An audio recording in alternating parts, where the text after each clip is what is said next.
Hello दोस्तों, आप सभी का स्वागत है इसके टेक्निकल क्लासेस में। मैं आशा करता हूँ आप लोग अच्छे होंगे और यूपीपीसीएल टीजी2 को लेकर काफ़ी सीरियस होंगे। तो चलिए दोस्तों, आज बात करने वाले हैं थ्री फेज इंडक्शन मोटर और थ्री फेज इंडक्शन मोटर के सभी प्रकार के प्रश्न को देखते हुए आगे बढ़ेंगे, जो आप लोगों के लिए काफ़ी इंपॉर्टेंट होने वाला है, यानी कि इस एग्जाम के लिए।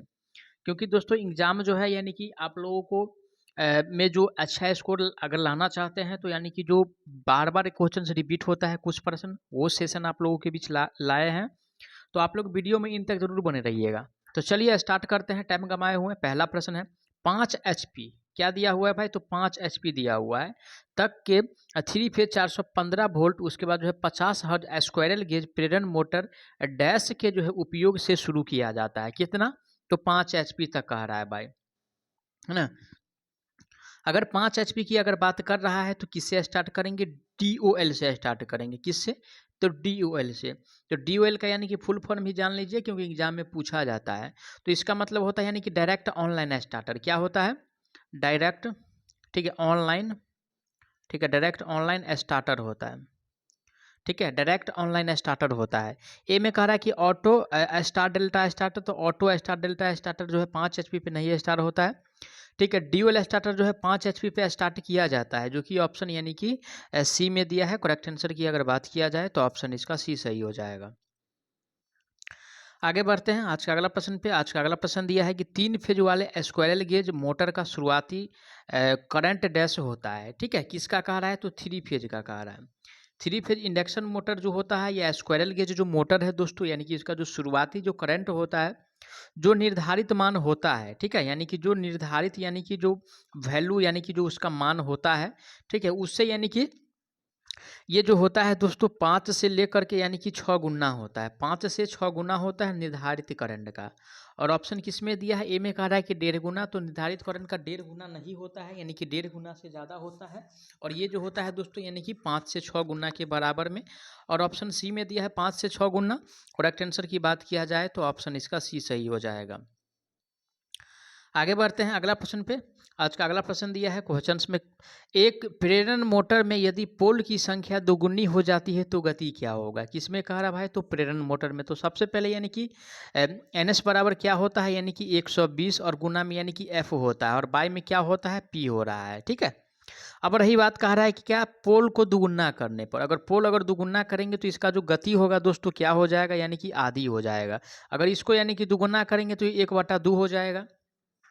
अगर स्पीड बढ़ाते हैं, ठीक है ना, और पोल अगर यहाँ पे जब बढ़ रहा है तो स्पीड क्या हो जाएगा? कम हो जाएगा।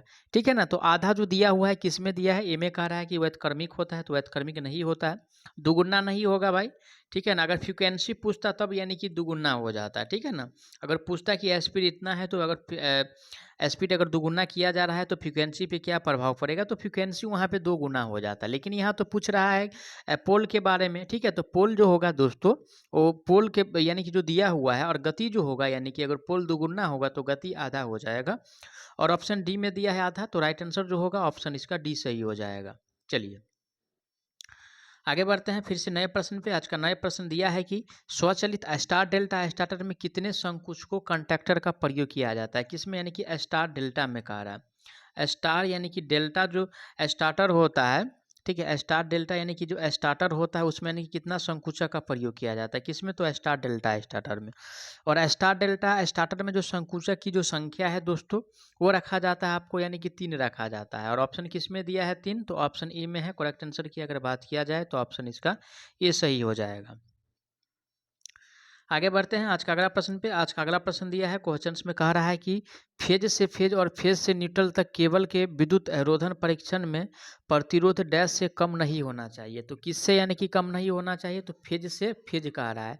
तो फेज से फेज और न्यूट्रल तक के जो केबल का जो रोधन परीक्षण होता है वो 1 मेगा ओम से, ठीक है ना, 1 मेगा ओम से यानी कि कम नहीं होना चाहिए। ठीक है ना, इतना यानी कि इसका जो वैल्यू है इससे कम नहीं होना चाहिए। और ऑप्शन सी में दिया है 1 mega ohm. Sorry, right answer की अगर बात किया जाए तो ऑप्शन इसका सी सही हो जाएगा। अगला प्रश्न पे चलते हैं। आज का अगला प्रश्न दिया है क्वेश्चंस में, कह रहा है कि किसी गहन छड़ प्रकोष्ठ प्रेरण मोटर का स्लॉट आकार अनुपात कितना होता है? किसका कह रहा है? तो गहन छड़ प्रकोष्ठ का कह रहा है। और इसका अगर आकार, स्लॉट की आकार की अगर बात किया जाए दोस्तों, तो जो इसका आकार जो होता है ये होता है आपको यानी कि 12.1 के अनुपात में होता है। कितना होता है? 12.1 के अनुपात में होता है और ऑप्शन सी में दिया है 12.1। करेक्ट आंसर की बात किया जाए तो ऑप्शन सी सही हो जाएगा।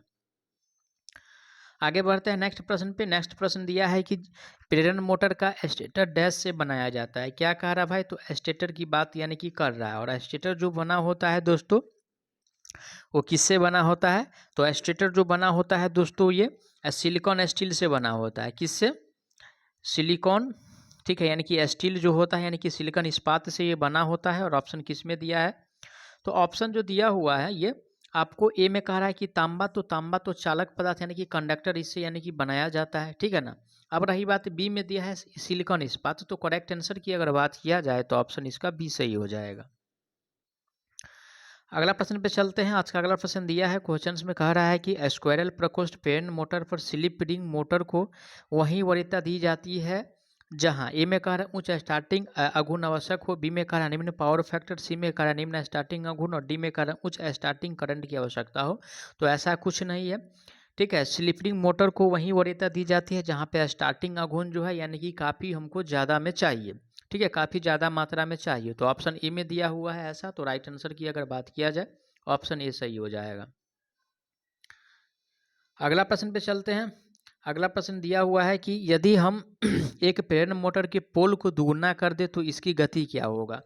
ठीक है, अगर पोल को दुगुना कर रहे हैं, ठीक है, अगर पोल को दुगुना कर रहे हैं तो गति पे जो प्रभाव पड़ने वाला है वो आधा हो जाएगा। ध्यान रखिएगा, ये प्रश्न बार बार आएगा एग्जाम में, आप लोगों को देखने को मिलेगा, ठीक है ना। तो आधा हो जाता है, और आधा वाला ऑप्शन किस में दिया है? ए में कह रहा है कि गति का 2 गुना, तो 2 गुना नहीं होगा, ठीक है ना, 4 गुना हो जाएगा, ठीक है। ये जो होता है दोस्तों यानी कि गति का आधा हो जाता है, और ऑप्शन सी में दिया है गति का आधी हो जाएगी, तो राइट आंसर ऑप्शन सी सही हो जाएगा। अगला प्रश्न पे चलते हैं। अगला प्रश्न आज का दिया हुआ है, क्वेश्चंस में कह रहा है जब मोटर गति स्थिर है तो स्लिप डैश होगा, ठीक है। क्या कह रहा है? यानी कि जब स्थिर है, ठीक है, यानी कि जब स्थिर है तो उस टाइम यानी कि स्लिप का वैल्यू पूछ रहा है, तो उस टाइम यानी कि स्लिप का जो वैल्यू होगा दोस्तों वो 100% होगा। कितना होगा? 100% होगा, ठीक है। अगर अगर मोटर यानी कि चल रहा है, ठीक है, अगर मोटर चल रहा है, ठीक है, यानी कि तुल्यकालिक गति से चल रहा है, तो वहाँ जो उस टाइम जो स्लिप होगा दोस्तों, ठीक है, यानी कि वहाँ पे जो स्लिप होगा वो 0 होगा। ये ध्यान में देखिएगा, ये प्रश्न जो है एग्जाम में बनने की इस बार संभावना है।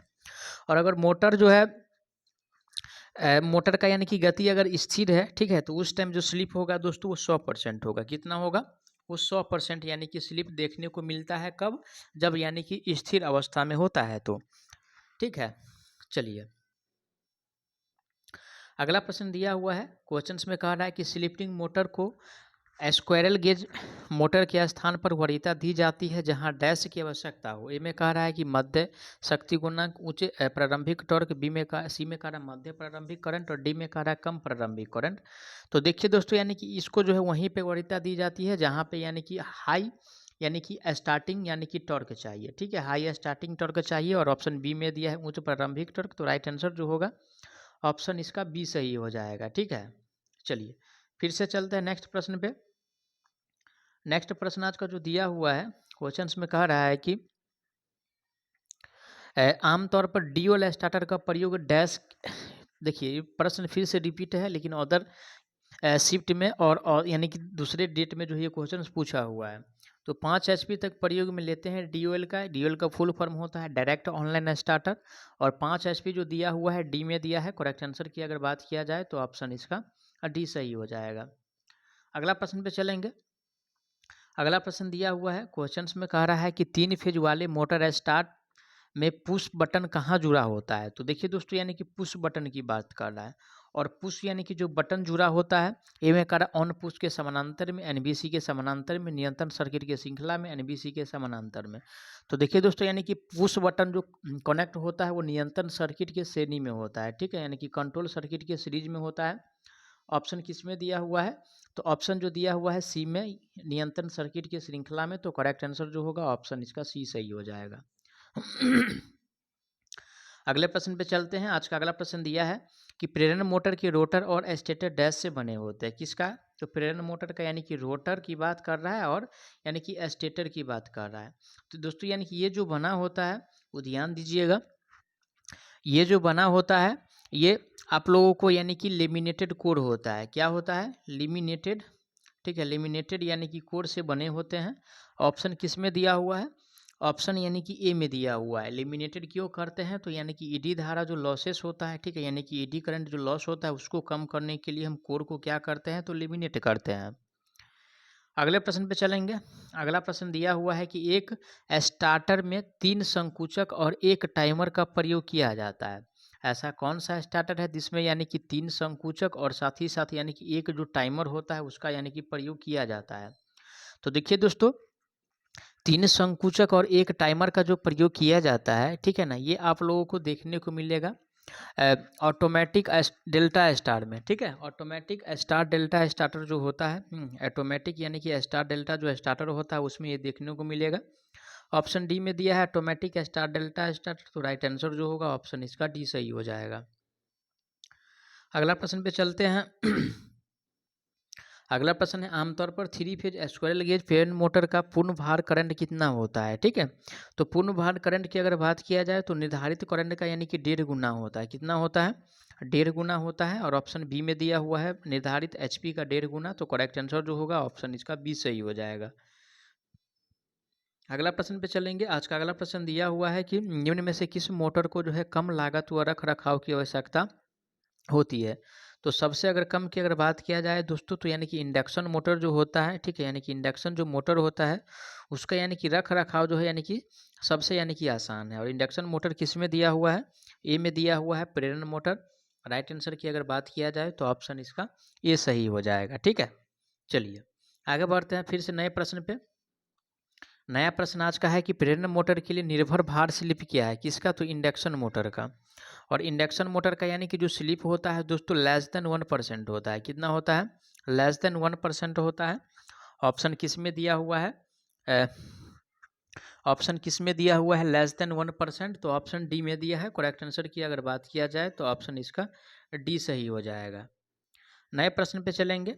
आज थोड़ा स्पीड में यानी कि ज़्यादा प्रश्न कराने का प्रयास किया जाएगा, है ना। तो अगला प्रश्न है कि स्टेटर का लेमिनेशन क्यों आवश्यक है? इमें कहा है जब मोटर दिश धारा आपूर्ति से संचालित होता है तो अभिवाह उत्क्रमिक होता है। बी में कह रहा है जब मोटर दिश धारा आपूर्ति से संचालित होता है तो अभिवाह नियत होता है। सी में कह रहा है कि जब मोटर प्रतिवर्ती धारा आपूर्ति से संचालित होता है तो अभिवाह नियत होता है। डी में कह रहा है जब मोटर प्रतिवर्ती धारा आपूर्ति से संचालित होता है तो अभिवाह जो है पर्यायी क्रमिक हो जाता है। तो देखिए दोस्तों, यानी कि इस केस में जो होता है यानी कि जो डी कह रहा है कि पर्यायी क्रमिक हो जाता है, ये बात सही है। तो करेक्ट आंसर जो होगा ऑप्शन इसका डी सही हो जाएगा। अगला प्रश्न पे चलेंगे।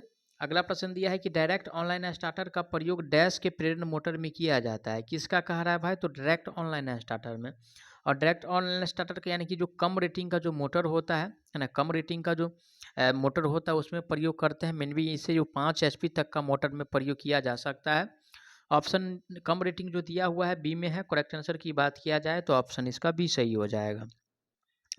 अगला प्रश्न पे चलते हैं। अगला प्रश्न दिया हुआ है, क्वेश्चंस में कह रहा है कि एक प्रेरण मोटर में स्लिप रिंग बना होता है। ठीक है, प्रेरण मोटर का यानी कि जो स्लिप रिंग बना होता है किससे बना होता है? तो स्लिप रिंग दोस्तों यानी कि फास्फर, है ना, फास्फर यानी कि ब्रॉन्ज से बना होता है। किससे? फास्फोरस यानी कि ब्रॉन्ज जो होता है उससे बना होता है। ए में कह रहा है एल्युमिनियम, तो एल्युमिनियम से यानी कि कंडक्टर बना होता है। तो इससे कॉपर का भी कंडक्टर होता है। कार्बन से प्रतिरोध बनाया जाता है, ये भी ध्यान में रखिएगा। ठीक है, और कार्बन दोस्तों ये अर्धचालक पदार्थ भी है। ठीक है, अगर ऑप्शन में सिलिकॉन जर्मेनियम नहीं देता है और ऑप्शन में दोस्तों अगर कार्बन रहता है तो वहाँ पे यानी कि आप लोग टिक कीजिएगा कार्बन को, वहाँ पे नंबर आप लोगों को मिल जाएगा। क्योंकि कार्बन दोस्तों जो है वो आपको यानी कि अगर देखिएगा, ठीक है ना, तो ये जो है यानी कि चर्थ फलकीय के अंतर्गत आता है। ठीक है, तो ये भी यानी कि अर्धचालक का यानी कि गुण रखता है, लेकिन जो है दोस्तों इसे जो उपयोग में नहीं लिया जाता है। ठीक है, तो राइट आंसर जो होगा इसका दोस्तों यानी कि फास्फोरस ब्रॉन्ज होगा, जो कि ऑप्शन डी में दिया है फास्फोर ब्रॉन्ज। तो करेक्ट आंसर ऑप्शन इसका डी सही हो जाएगा। आगे बढ़ते हैं नेक्स्ट प्रश्न पे। नेक्स्ट प्रश्न दिया हुआ है कि एक स्लिप रिंग फैन मोटर में डैश होता है। तो स्लिप रिंग फैन मोटर में ए में कह रहा है कि उच्च दक्षता, बी में कहा निम्न शक्ति गुणांक, सी में कह रहा उच्च प्रारंभिक का गुण और डी में कह रहा निम्न प्रारंभिक का गुण। तो देखिए दोस्तों, यानी कि स्लिप रिंग मोटर में क्या होता है, तो स्लिप रिंग मोटर में दोस्तों जो है उच्च प्रारंभिक बलघूर्ण होता है, जो कि ऑप्शन सी में दिया है। करेक्ट आंसर की अगर बात किया जाए तो ऑप्शन इसका सी सही हो जाएगा। अगला प्रश्न आज का दिया हुआ है, क्वेश्चंस में कह रहा है कि जब दो कला आपूर्ति को दो कला स्टेटर कुंडली से जोड़ा जाए तो निम्न में से कौन सा प्रभाव संभव, ए में कह रहा है एक स्थिर चुंबकीय क्षेत्र, बी में कह रहा है घूर्णी चुंबकीय क्षेत्र, सी में कह रहा है कि स्पंदित चुंबकीय क्षेत्र। तो देखिए दोस्तों, अगर ऐसा किया जा रहा है, ठीक है, तो ऐसा करने से आप लोगों को यानी कि जो घूर्णी चुंबकीय क्षेत्र ये बनता है ना, ऑप्शन बी में है। करेक्ट आंसर इसका बी सही हो जाएगा। तो मैं आशा करता हूँ आप लोग सारा प्रश्न को अच्छा से समझे होंगे। कोई भी प्रश्न कोई प्रकार का डाउट है तो आप लोग उसके लिए कमेंट कीजिए, आपको जवाब बहुत जल्द मिलेगा। तो चलिए मिलते हैं नेक्स्ट पार्ट में, तब तक के लिए जय हिंद।